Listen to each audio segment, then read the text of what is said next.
Hey beautiful, what's poppin'? You hit that notification button yet? Well, if you haven't, you probably should. Right there. Press it. Please? Okay, enjoy the rest of the video now.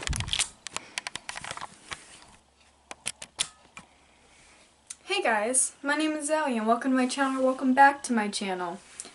So, as I discussed in the last video, which was a story time, I do have some good stories to tell, so we're going to tell another one. I asked on Instagram if you guys wanted another like web lessons or like Reddit video, or if you guys wanted a story time, and it was pretty tied for a little while, but eventually the story time won.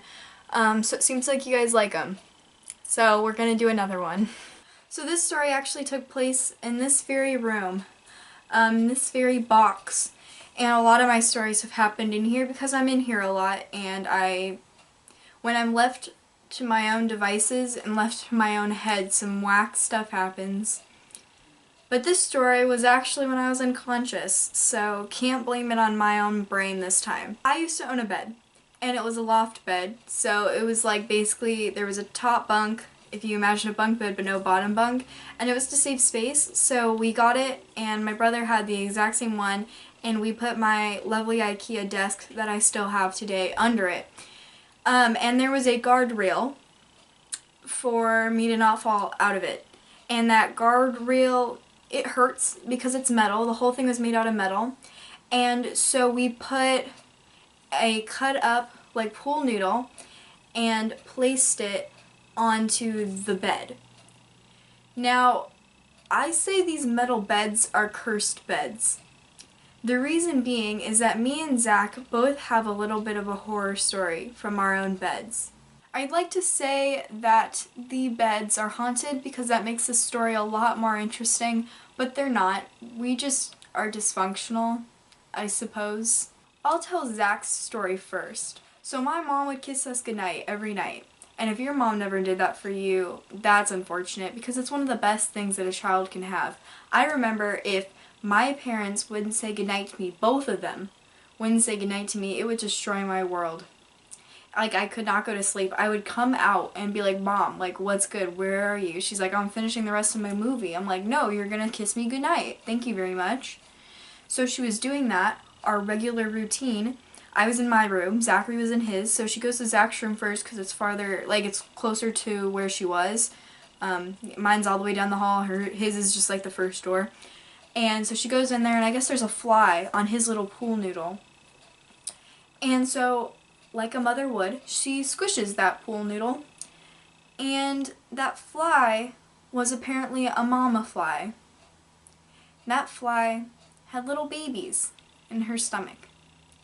Now, if you don't know what a fly starts out as, maggots. Flies start out as maggots, and then they grow. Like a caterpillar turns into a butterfly. So, no. The fly did not have little flies in her stomach. The fly had little maggots in her stomach. And my mom was instantly extremely grossed out. I was in my room, and just remember, being tucked in, ready for bed, and I hear my mom scream and jump. And I didn't know why. And I was indeed too lazy to get out of bed, but I did call from down the hall, little, like, 8-year-old me, what's wrong, Mom? And I got no response. Turns out, she doesn't like maggots. I didn't know. Some people are grossed out by them, some people aren't. She is one of those people. Most people are grossed out by them, I think. But just to clarify, in case you couldn't tell, she thought they were kind of gross. They came out of, oh my gosh. They came out of the fly's stomach, many of them, and went into the little crevices of the foam. You know how the foam has little holes in it, like a sponge? Went into the holes. So my mom, wanting to get rid of the problem as soon as she could, poured something. I don't remember if it was nail polish remover or something, but something with alcohol in it to kill them. And burn them or like, I don't know, dry them out. I don't know what it does, but I'm not a mom. I don't know the secrets. But she poured it, and I guess it killed them, and then she ripped the foam thing off the bed and tried to just throw it away. And then she took all the sheets off the bed and washed them all. And that still haunts us today. I wonder if I brought it up right now to my mom, what she would say. Let's do that. Hey Mom, do you remember the time there were maggots in Zach's bed? No. Because you smushed the fly? Oh yeah. How does that make you feel? Disgusting. So what happened? I just thought of it. We talking about Why bed maggots you again? tell me that, you butthead? Because it's that disgusting? No, I was just asking. I feel like You Zoe's remembered recording it. this. Are you recording me? Whoa, wait a second. I'm feeling slightly attacked. So that happened. Okay, but now for the real story. So, foam thing. Great. I had one of those too. It was so that it didn't hurt so bad when I rolled, if I hit it, because it's metal, and my mom didn't want me to bonk my head. So yeah, this is all your fault, Mom. You could argue, you could say that this is not my fault at all, and it is my mom's fault. I'm just throwing that out there. I'm not asking for any sympathy or anything like that.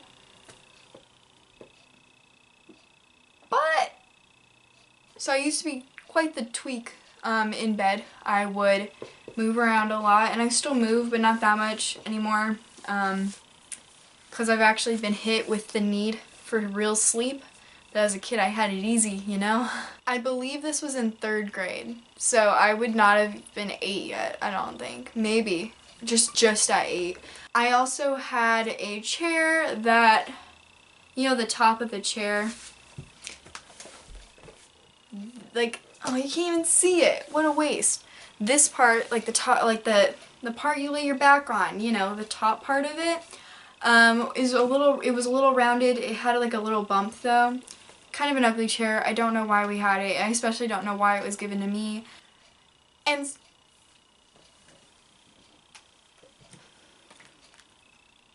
oh, it's Sophie. Hi, Sophie.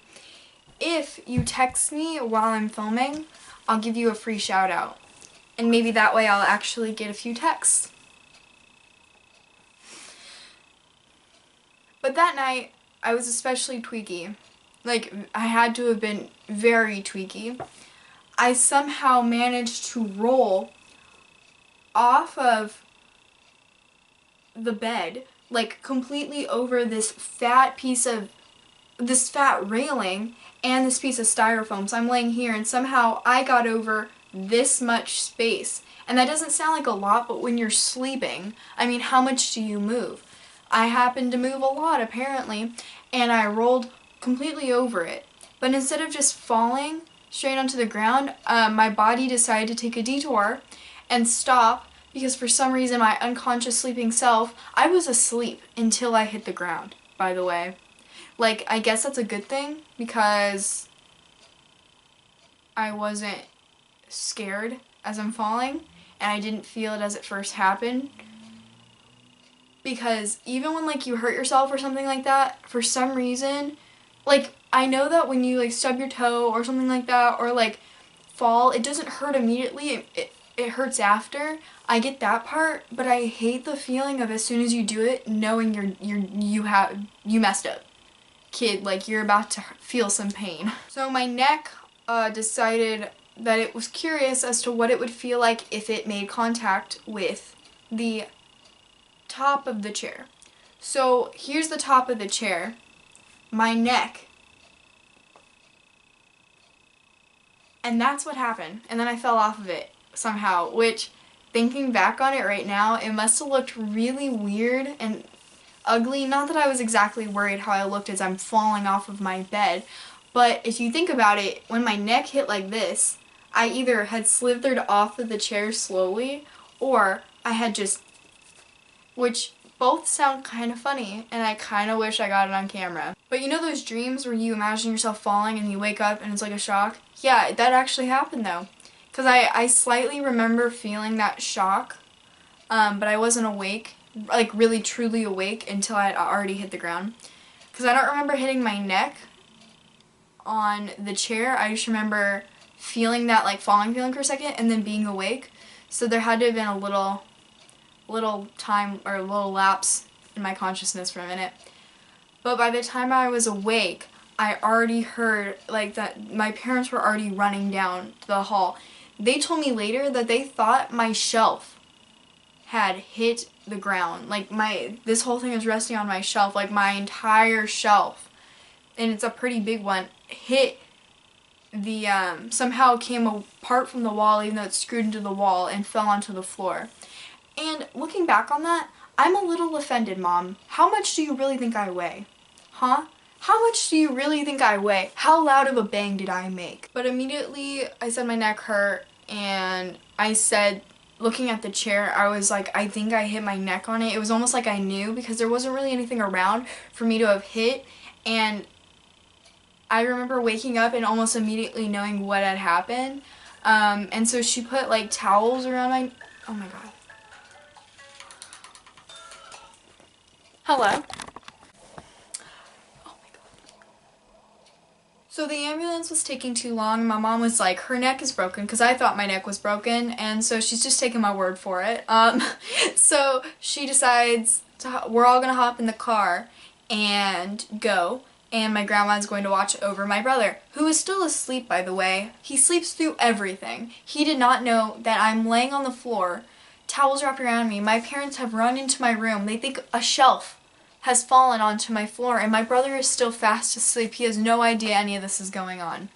So we hop into the car. My grandma's there by then, watching over him, and we go to the doctor's, and I'm in my car, and they pull up to like where the ambulance would go, and the nurse is like, is she okay, what's going on? And they're like, we think her neck is broken. And so what he decides to do is, it was a male nurse, he decides to touch my back, like my spine, probably to make sure I wasn't paralyzed. And then he touched parts of my neck, like back here and here, and he was like, does that hurt? And I was like, yeah, it hurts a lot. Like, I can't imagine if okay, spoiler, my neck wasn't actually broken, but I can't believe if my neck was actually broken, how much that would have hurt. And for people who actually have broken necks, what does that do for you? Like, I understand the part about touching the spine and stuff, but I don't understand the part about touching the neck. You would think that would be the part you would avoid touching. So we're waiting for a while, and once he discovers that I'm not paralyzed, he thinks it's okay for me to wait a little while, but we're waiting to see a doctor. So I'm sitting in the emergency room, like in the lobby, and all I remember is looking straight. I'm in a wheelchair. I don't know why. I think they still thought I couldn't walk, even though I wasn't paralyzed. And I'm watching Wizards of Waverly Place. I'm a really anxious kid, or I was a really anxious kid, now I'm an anxious teenager, and I always thought that it was the end. I always thought I was just dying, so I remember just thinking, my neck's broken, I'm gonna have to wear one of those Regina George head neck braces, and this is my last memory, was the Waverly Place. And then eventually they gave me like they didn't give me a neck brace because my neck wasn't broken, but I did have really bad cuts like on my neck, like scratches, like a really mean dog. Not like, it wasn't like stitches, I didn't need stitches, but they were kind of severe scratches. It almost looked like I had like road rash, but like I fell on a chair, or like I had like lines in my neck.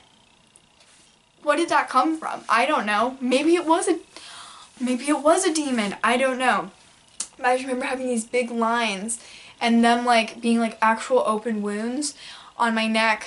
And they weren't like big, but I think they were bleeding a little bit because they ended up being a scab, which I know is like delicious to talk about, but they ended up being a scab and everything. Like, I don't know what it was. We never really discussed that, but somehow I got scratches from a glossed wooden chair that wasn't pointy. It was rounded, but like, I find a way.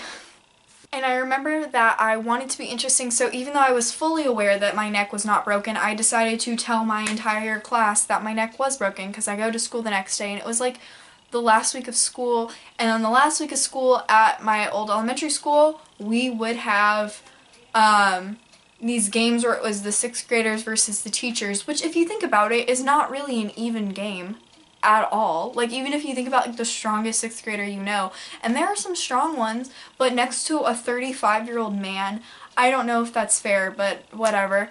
Anyway, and the teachers would always win. I wonder why. And then they would celebrate, and it was like, Sharon, like, you teach English, and these kids are out here, like, tiny. They're like 5 feet tall, and you're beating them in kickball.